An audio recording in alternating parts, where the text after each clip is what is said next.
அன்பான உறவுகளுக்கு வணக்கங்க. வரேன் வா ரோகிணி. இது எல்லாமே உன்னோட மாஸ்டர் பிளான் தாம்மா. நம்ம ஏற்கனவே ஒரு வாட்டி போட்டோம்.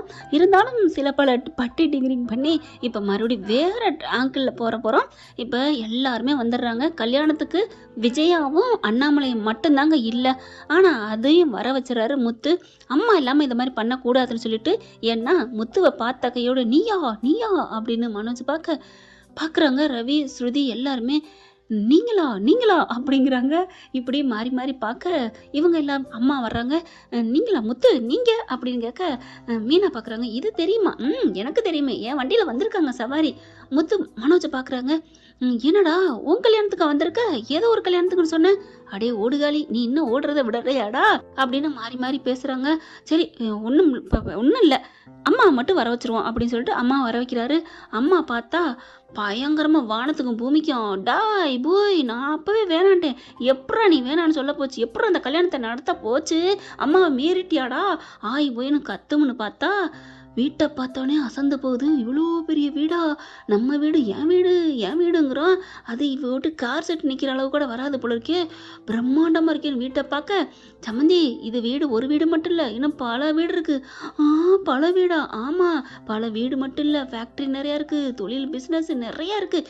எல்லாத்துக்குமே உங்கள் புள்ள தான் மேனேஜ்மெண்ட் பார்க்க போகிறாரு. அவர் தான் எம்டி. எல்லா சொத்துமே உங்கள் புள்ள பேருக்கு எழுதிருவேன்.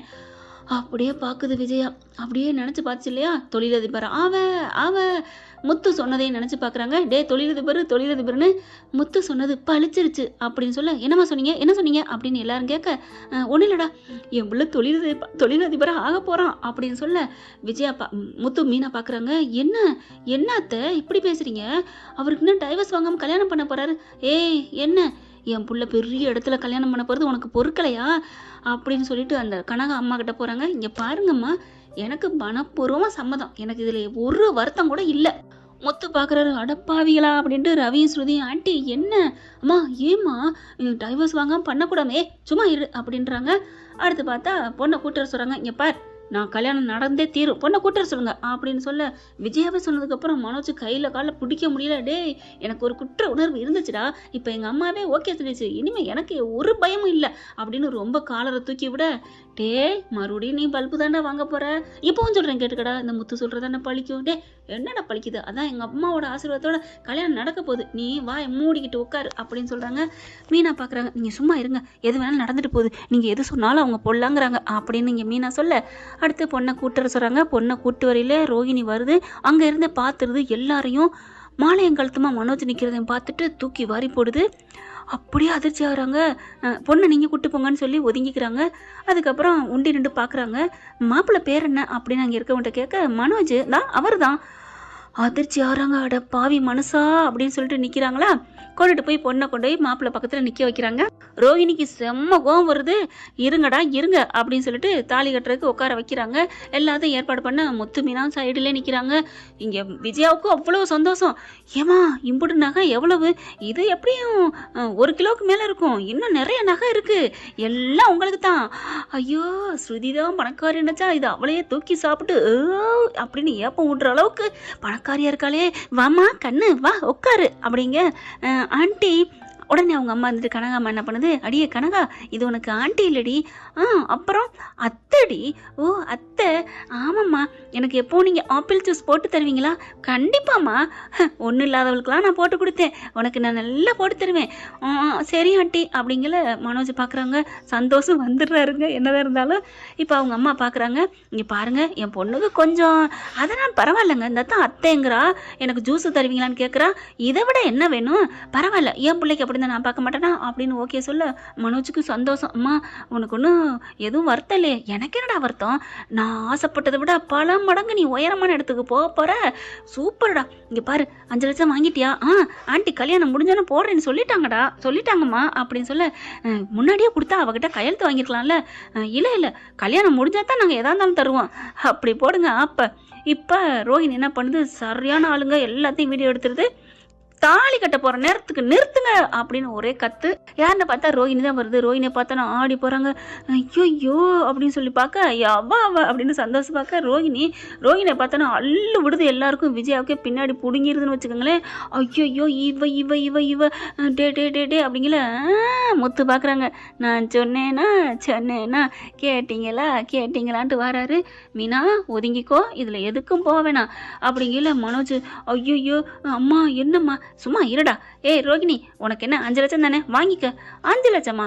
5 லட்சம்லாம் யாருக்கு வேணும்? எவ்வளோ பெரிய கொத்தான மேட்ருக்கு சிக்கிருக்கு, நான் விடுவேனா என்ன? தாலியை கட்டுங்க, அதையும் சேர்த்து எடுக்கிறேன். இப்போவே தாலி கட்ட போயிட்டீங்க, ஒன்றும் பிரச்சனை இல்லை. இதுவே கமிஷனர் ஆஃபீஸுக்கு போச்சுன்னா இந்த ஆதாரமே போதும், உங்களை தூக்கி கொண்டே உள்ளார 1 2 3 என்ன வச்சிருவாங்க கம்பி அப்படின்னு ரோஹிணி சொன்னோன்னே ஒரு அன்பர் வந்து ரோஹிணிக்கு சப்போர்ட்டாக பேசுகிறேன்னு நினைக்கிறாங்க. கதைக்கு அப்படி தானங்க வருது. கடைசியில் அதை தானங்க பார்க்கணும் ரோஹிணிக்கு என்ன நடக்க போகுதுன்னு. இப்போ மனோஜ் வந்துட்டு கெஞ்ச ஆரம்பிக்கிறாங்க. ரோஹிணி எனக்கு நல்ல வாழ்க்கை வரப்போகுது. உனக்கு 5 லட்சம் இல்லை, உனக்கு மாதம் 25,000 சொல்லியிருக்காங்களே, 50,000 கூட உனக்கு நான் ஜீவனாம்சம் தர்றேன், என்னை விட்டுறேன். நான் நல்லா இருக்கிறது உனக்கு பொறுக்கலையா? எப்படி மனோஜ் உன் கூட வாழணும்னு நான் எவ்வளோ கஷ்டப்பட்டுருந்துக்கேன், எவ்வளோ கேடுகட்ட வேலையை பண்ணியிருக்கேன். எத்தனை நாள் நான் கேடித்தனமான வேலை பார்த்துருக்கேன். தூங்காமல் நிம்மதி இல்லாமல் நித்திர இல்லாமல் நான் அலைஞ்சிருக்கேன். என் பிள்ளைகிட்ட பொய் சொல்லி வாழ்ந்திருக்கேன். எல்லாம் எதுக்காக? நீ கிடைக்கணுங்கிறக்காக. இப்போ நீ மட்டும் என்னை மறந்துட்டு சொகுசா இன்னொரு பொண்ணு கழுத்தில் தாலி கட்டுவ, நான் சும்மா இருப்பேனா? நான் விட மாட்டேன். இந்தா போடுறேன் ஃபோனை அப்படின்னு போலீஸுக்கு போட டப்புன்னு வந்து விஜயா பறிக்குது. ஏய் இப்போ எதுக்கு பறிக்கிற? இங்கே பாருங்க, இது உங்கள் வீடு இல்லை, என் ஃபோனை கொடுங்க அப்படின்னு பறிக்க. அதெல்லாம் முடியாதுடி, இந்த ஃபோன் இல்லைன்னா என்ன, எனக்கு என்ன ஒரு ஃபோனோட இருக்கேன் அப்படின்னு ஹேண்ட்பேக்லேருந்து இன்னொன்று எடுக்க, அடி பாவி பல ஃபோன் வச்சு ஏமாத்திட்டு கலைன்னு பறிக்க வர்றாங்க. அப்போ முத்து மீனாவும் தடுத்துடுறாங்க. இங்கே பாருங்க, இப்போலாம் ஒரு பொண்ணுக்கிட்ட அராசு பண்ணக்கூடாது அப்படிங்கிறாங்க. அந்த பொண்ணோட அம்மா வந்துட்டு ஐயோ என் பிள்ளை கல்யாணத்தை நடத்த விடுங்களேன் அப்படிங்கிறாங்க. போலீஸுக்கு தான் போவேன், போலீஸுக்கு போனால் என்ன ஆகும் தெரியுமா?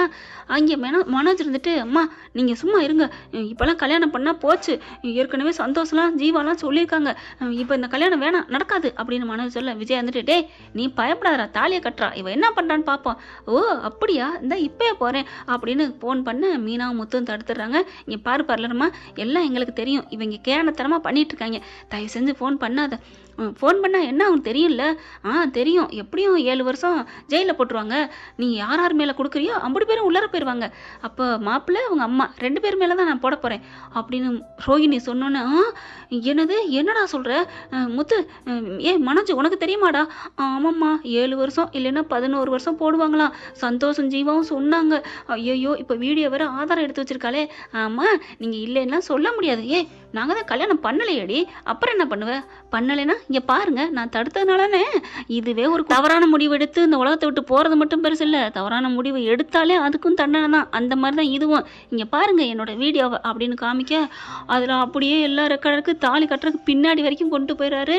இது போதுமா இல்லை அப்படிங்கல, வேணாண்டி இல்லை அப்படின்னு 100 போடுறாங்க. போட்டுட்டு கால் பண்ண, வேணாண்டி சொல்கிறது கேளுடி, அம்மா ப்ளீஸ்மா அப்படின்னு சொல்ல. அப்போ ஓகே மனோஜ், நான் ஒன்றும் பண்ணலை, நான் ஒன்றே தான் கேட்குறேன். என்ன 5 லட்சமா? உனக்கு நான் 10 லட்சம் கூட தரேன், 50 லட்சம் கூட தரேன். அடப்பு, உன் காசு யாருக்குடா வேணும்? உனக்கு நான் எவ்வளோ இழந்திருப்பேன், என்ன ரொம்ப பேசுகிற அப்படின்ட்டு. இங்கே பாரு மனோஜ், இன்னைக்கு இல்லை அன்னைக்கு இல்லை இன்னைக்கு இல்லை, என்றைக்குமே எப்போவுமே எனக்கு நீ வேணும். உன்னை நான் ஒரு நாளும் விட்டு கொடுக்க முடியாது. அது என் கிருஷ்ணா வந்து சொன்னாலும் சரி. அடி பாவி, அப்போ கிருஷிகா திருந்திட்டேன்னு சொன்னதெல்லாம் பொய்யா? நடிப்பா அப்படி தானே கேட்க தோணுது. ஆனாலும் உலகமே வந்தாலும் சரி, கடவுளே வந்தாலும் சரி, மனோஜ் விட்டு தர மாட்டேன்னு ஒத்தக்கால நிற்கிது. அப்படி என்னத்தடியே அத்தா அந்த பயட்டா கண்டேன்னு தான் தெரியல.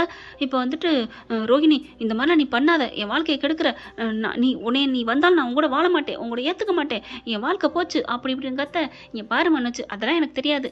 நீ தப்பிக்கணும்னா கேஸை வாபஸ் வாங்கணும். நான் வாபஸ் வாங்கணும்னா இந்த கல்யாணத்தை நிறுத்திட்டு என்ன நீ உன் வீட்டுக்கு கூட்டி போகணும். அது மட்டும் நடக்காதுடி, இந்த கல்யாணம் நடக்கலைல்ல, நாங்கள் எப்படியும் தப்பிச்சு வந்துடுவோம்.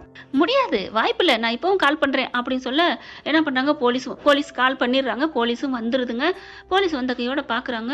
என்னம்மா என்ன அப்படிங்கிற இங்கே நடந்ததெல்லாம் சொல்ல, ஏண்டா என்ன நினச்சிட்டு இருக்க, உள்ளர தள்ளி முட்டி பிடி தள்ளணும், அரெஸ்ட் பண்ணுங்க, யார் மேலம்மா கம்ப்ளைண்ட் கொடுக்குற, இந்த மனோஜ் இந்த விஜயா அப்படின்னு சொல்ல, ஐயோ இல்லைங்க, உனக்கெல்லாம் 10 வருஷம் ஜெயில் தண்டனை கொடுக்கணும். ஏமா மூத்த மரும இருக்கல, பணக்கார வீடு சம்மந்தம் கிடைச்சானே இங்கே போறியா அப்படின்னு சொல்லிட்டு கிளம்புங்க கிளம்புங்க அப்படின்னு சொல்ல ரோஹினி வந்துட்டு அரெஸ்ட் பண்ணி கூப்பிட்டு போங்க. அடியே அடியே என்னடி பண்ணுற அப்படின்ட்டு கிட்டக்க வராங்க. இங்கே பாருடி அதெல்லாம் சொல்லாதடி அப்படின்னு சொல்ல இங்கே பாருங்க அதெல்லாம் ஒன்றும் நடக்காது, என்னை ஏற்றுக்கிட்டா போதும். உடனே விஜய் பார்க்குறாங்க. இங்கே பார் உன்னை ஏற்றுக்கவே முடியாது, நீ எவ்வளோ பெரிய கேவலமான வேலை பண்ணியிருக்க, என்னடி பண்ணியிருக்க அப்படிங்கல. ஆமாம் எல்லாம் நான் தான் பண்ணேன், என்ன பண்ண போகிற, உன்னைய சும்மா மாட்ட முடியுமா, உன் ஆத்தா என்னை எப்படி பேசுனா மன்னிப்பும் கேட்க மாட்டேன்டா, அதனால தான் பச்சனை ஆப்பு, என்ன பண்ணுறது கொஞ்சம் செலவழிச்சேன் அவ்வளோதான் அப்படின்னு சொல்ல அப்படியே எல்லாத்தையும் திரும்பி பார்த்தா 50 பேரும் ஆடி போகிறாங்க. ஆமாம் இதெல்லாம் நடிப்பு தான், இது வாடகை வீடு தான், எல்லாமே நாங்கள் சும்மா ரோஹிணி வச்ச ஆளு தான், அந்த ஜோசியக்காரு ரோஹிணி வச்ச ஆள் தான், எல்லாமே ரோஹிணி வச்ச ஆளுன்னு தெரிஞ்ச கையோட மனோஜுக்கு செம்ம கோவம் வருது. அடைச்சே பரவாயில்ல அப்படியே அந்த போலீஸ்கிட்ட போகிறாங்க. இந்தாங்க கைது பண்ணிக்கங்க அப்படிங்கிறாங்க. எதுக்கு சார், நான் தப்பு பண்ணியிருக்கேன், நானாத்தான் கல்யாணம் பண்ண வந்தேன், எங்கள் அம்மாவுக்கு இதுக்கு யாருக்கும் சம்மந்தம் இல்லை அப்படின்னு சொல்ல, இல்லைங்க இவங்க 2 பேரும் தான் கல்யாணம் பண்ண போனாங்க அப்படின்னு சொல்ல, இங்கே பாருங்க கல்யாணம் பண்ண போனது நான், இவ கூட நான் வாழவே மாட்டேன், பரவாயில்ல என் மேலே எத்தனை வருஷம் தப்பு போட்டாலும் சரி, எவ்வளோ பெரிய வேலை பண்ணியிருக்கா, எதுக்கு எடுத்தாலும் வாயை திறந்தாலே பொய் பொய் பொய் பொழுத்தள்ளி போவான்னு சொல்லுவாங்களா அந்த மாதிரி பண்ணிட்டு இருக்கா. எனக்கு வேணாங்க, இந்த வாழ்க்கையே வேணாம், நான் எத்தனை நாள் தான் மண்ணு முட்டியா இருக்கணும், அரெஸ்ட் பண்ணிக்கங்க அப்படின்னு மனோஜ் சொல்றாரு. முத்து எல்லாரும் வாவ் சூப்பரா, இன்னைக்கு தான் நான் சூப்பரா முடிவெடுத்திருக்க. ரோஹிணி ஆடி போகுது. ஐயோ என்ன இது, நம்மளை வேணான்ட்டு போயிடுவானா, நம்ம நினைச்சது ஒண்ணு இங்க நடக்கிறது ஒண்ணா இருக்கே அப்படின்னு. மனோஜ் என்னை ஏத்துக்க மனோஜ், நான் உன்னை கேஸை வாபஸ் வாங்குறேன். ஹே நீ இந்த மாதிரி நினைச்சுதானே நீ வந்த, நான் வாபஸ் வாங்க நீ அவசியம் இல்லை, நான் ஜெயிலுக்கு போறேன் அப்படின்னு சொல்லி கிளம்ப இங்க மனோஜ் கைது பண்ணுங்க அப்படிங்கிறாங்க. ஆனா இங்க விஜய் வந்துட்டு அதெல்லாம் இல்லை என் பிள்ளைய விடுங்கிறாங்க. ரோஹிணி வந்துட்டு வேணான்னு மனோஜை கெஞ்சுறாங்க. மனோஜ் நான் ஜெயிலுக்கு போறேன் அப்படின்னு சொல்லிட்டு ரோஹிணி அம்போன்னு விட்டுட்டு ஜெயிலுக்கு போறாங்களா. என்ன ஃப்ரெண்ட் ஜெயிலுக்கு போவாங்கன்னு நினைக்கிறீங்களா? நெவர். இப்படிலாம் கதை போனால் நல்லா தான் இருக்கும், ஆனால் டைரக்டர் அப்படி கொண்டாட மாட்டாரு. ஏன்னா டைரக்டரோட ஆளாச்சே ரோஹிணி நல்லா இருக்குன்னு தான் நினைப்பாங்க. ரோஹிணியோட கதையை சாப்பிட்டு முடிச்சுட்டா கதை போகாதுன்னு அவங்களுக்கு நினைப்பு. ஆனால் முத்தமீனாவோட நடிப்புலையும் அவங்களோட நல்ல மனசுல தான் நாடகம் ஓடிக்கிட்டு இருக்கு, அந்த அவங்களோட கேரக்டர்ல தான் அப்படிங்கிறது தெரியல. இப்போ அப்படியே பிளேட்டை போடுவோமா. இப்போ விஜயா சொல்கிறாங்க இல்லையா, ஏய் இந்த மாதிரிலாம் கேஸை கொடுக்காதடி அப்படின்ட்டு மனோஜும் கெஞ்சுறாங்க. இந்த மாதிரி கேஸை கொடுக்காத வாபஸ் வாங்கு அப்படின்ட்டு. நான் வாபஸ் வாங்கினா என்னை ஏற்றுக்க, இல்லைன்னா அப்படின்னு சொல்லி போலீஸுக்கிட்ட சொல்கிறாங்க. 2 பேரையும் முட்டி தள்ளணுங்கல. சரி இப்போ என்ன, நான் அவளை ஏற்றுக்கணும் அவ்வளோதானே, ஏற்றுக்குறோம் விடுங்க அப்படின்னு விஜயாவும் மனோஜும் சொல்ல, அந்த பயம் இருக்கணும் அப்படிங்கிறாங்க. போலீஸும் எழுதி வாங்கிட்டு கிளம்பி போகிறாங்க. இந்த தண்டனை இப்போ கல்யாணம் பண்ண போனதுக்கு உங்களுக்கு நாங்கள் 10 வருஷம் போட்டிருப்போம், ஆனால் இந்த பொண்ணு விட்டு கொடுக்குறனால உங்களை விட்டுட்டு போகிறோம், இங்கே பாருமா எதா இருந்தாலும் என்கிட்ட சொல்லு அப்படிங்கிறாங்க. சரிங்க சார் அப்படிங்கிறாங்க. ஏய் நீ வீட்டுக்கே வந்தாலும் உன்னை டைவர்ஸ் கேஸ்லேருந்து வாங்கி தாண்டி தீருவேன், உன்னை டைவர்ஸ் ஆக்க வேண்டி, அதெல்லாம் பார்த்துக்கலாம் த. இப்போ நான் எப்படி சொன்ன சவாலில் உங்கள்கிட்ட விட்ட சவாலை ஜெயிக்கிறேன்னா அப்படியே ரோஹிணி அங்கே மீனா ஸ்ருதி எல்லாரும் பார்க்குறாங்க. அப்போ இதெல்லாம் எல்லாம் என்னோட தான், உங்கள் இதுக்கு நான் ஏன் வந்தேன், உங்களுக்கு கண்டிப்பாக சமைக்க ஆர்டர் கொடுக்க வச்சதும் நான் தான், அதே மாதிரி நான் வந்தா நான் நடிச்சா அழுதோன்னு எனக்கு ஆர்டர் கொடுப்பீங்கன்னு தெரியும், அதே மாதிரி அங்கே வந்து வீடியோ எடுத்தனா எல்லாமே என்னோட பிளான் தான். அப்படியே இந்த பொண்ணை மனநிலை பாதிக்கப்பட்ட மாதிரியும் முத்துக்காரில் ஏற்றுனதும் எல்லாம் நான் தான். அடி பாவியலா அப்படின்னு அந்த பொண்ணை பார்த்தா, ஆமாம் எனக்கு என்ன, நான் நல்லா இருக்கேன், எனக்கு அது ஜூஸு பிடிக்கும் தான் அப்படின்னு அடித்தேன். எல்லாரும் அப்படியே பார்க்குறாங்க. அடியே ரோஹிணி அப்படின்னு அடிக்க போகுது விஜயா. கால் பண்ணிடுவேன் போலீஸுக்குன்னு சொன்னோன்னே அப்படியே அடங்கி போகிறாங்க. அதுக்கப்புறம் வீட்டுக்கு வந்துடுறாங்க. வேறு வழியே இல்லை. அண்ணாமலை எல்லாத்தையும் பார்த்துட்டு ஆடி போகிறாரு. என்னடா இங்கே பண்ணி வச்சிருக்கேன்னு மனோஜை போட்டு சாத்துன்னு சாத்துறாங்க. அங்கிள் அவரை அடிக்காதீங்க, ஏய் நீ அதெல்லாம் ஒன்றும் சொல்ல வேணாம், எங்கள் அப்பா என்ன அடிக்கிறாரு. முத்துக்கு ஒரே சந்தோஷம், அப்பா இப்பாவது கொஞ்சம் திருந்திட்டானே ராகினி அப்படின்னு சொல்ல முடியாமல் அப்படின்னு நினைக்கிறாங்க.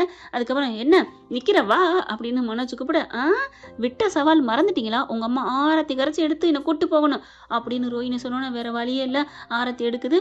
மீனா கொஞ்சம் பூ இருந்தால் கொடுங்களேன் அப்படிங்கிற முறைச்சி பார்க்குறாங்களா. சரி நீங்களாம் கொடுக்க மாட்டீங்க அப்படின்னு தலையில் இந்த பூ எடுத்து தான் கழுத்தில் அப்படியே பூவை போட்டுக்கிறது. அப்படியே டக்குன்னு மனோஜ் அப்படியே கழுத்துலையும் போடுது. முத கல்யாணம் ஆகிட்டு போகிற மாதிரி தான் மனோஜ் அப்படின்னு உள்ளுக்க வராங்க. அங்கே ரூம்குள்ளே போகிறாங்க. ஹலோ பார்லருமா என்ன, இல்லை என் ரூமுக்கு.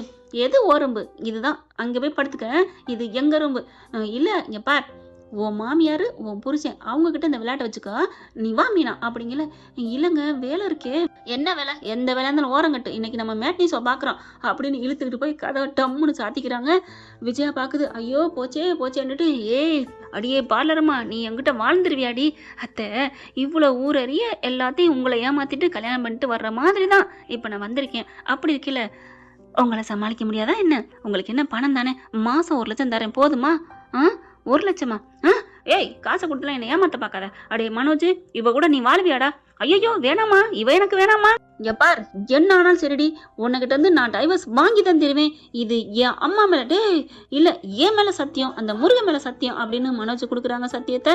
என்ன ஃப்ரெண்ட், இவர் மனோஜ் கொடுத்த சத்தியத்தை காப்பாத்துவாரா இல்ல உடைச்சிருவாரா? நிலா வந்தா தெரியுங்க. ஆமாங்க, நிலா எப்போ வரும்? நைட்டு தான். மனோஜ் அப்படிப்பட்ட ஆளாச்சு, அதை வச்சு சொன்னீங்க. ஓகே ஃப்ரெண்ட், பார்க்கலாம். இந்த பதிவு உங்களுக்கு பிடிச்சிருந்துச்சுன்னா பிடிச்சிருக்குன்னு சொல்லி கமெண்ட்ஸில் போட்டுருங்க.